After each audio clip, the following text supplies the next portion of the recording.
Supreme court फौजी अदालतों में सिविलियंस के ट्रायल पर इंट्रा कोर्ट अपीलों पर समाअत करने वाला बेंच टूट गया है। जस्टिस सरदार तारिक मसूद ने खुद को बेंच से अलग कर लिया। अदालत ने नए बेंच की तश्कील के लिए मामला जजेस कमेटी को भिजवा दिया। सुप्रीम कोर्ट फौजी अदालतों में सिविलियंस के ट्रायल पर इंट्रा कोर्ट अपीलों पर समाअत करने वाला बेंच टूट गया। जस्टिस सरदार तारिक मसूद ने खुद को बेंच से अलग कर लिया है। अदालत ने नए बेंच की तश्कील के लिए मामला जजेस कमेटी को भिजवा दिया है। अहम खबर है, आपको अपडेट कर रहे हैं। सुप्रीम कोर्ट फौजी अदालतों में सिविलियंस के ट्रायल पर इंट्रा कोर्ट अपीलों पर समाअत करने वाला बेंच टूट गया।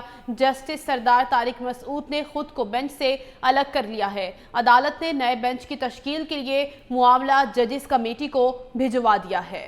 सुप्रीम कोर्ट फौजी अदालतों में सिविलियंस के ट्रायल पर इंट्रा कोर्ट अपीलों पर समाअत करने वाला बेंच टूट गया। जस्टिस सरदार तारिक मसूद ने खुद को बेंच से अलग कर लिया है। तफसीलात जानते हैं डिप्टी ब्यूरो चीफ इस्लामाबाद आसिया कौसर से। आसिया, तफसीलात। जी बिल्कुल, आज फौजी अदालतों के केस की समाअत करने वाला बेंच जो है वो टूट गया है और जस्टिस सरदार तारिक मसूद ने खुद को बेंच से अलग कर दिया है। अदालत ने नए बेंच की तश्कील के लिए मामला जजेस कमेटी को जो है वो भिजवा दिया। या मैं आपको ये भी बताऊं कि फौजी अदालतों में सिविलियंस की ट्रायल पर इंट्रा कोर्ट अपीलों पर समाअत शुरू हुई तो जस्टिस सरदार तारिक मसूद की सरबराही में 6 रुकनी बेंच इसके केस की समाअत कर रहा था। जस्टिस अमीनुद्दीन खान, जस्टिस मोहम्मद अली मजहर, जस्टिस हसन अजहर रिजवी, जस्टिस मुसर्रत हिलाली और जस्टिस इरफान सादत जो है वो बेंच का हिस्सा थे। जवाद ख्वाजा के वकील ने बेंच पर एतराज उठाया और बेंच की दोबारा तश्कील के लिए मामला जजेस कमेटी को भिजवाने की इस्तदा की गई।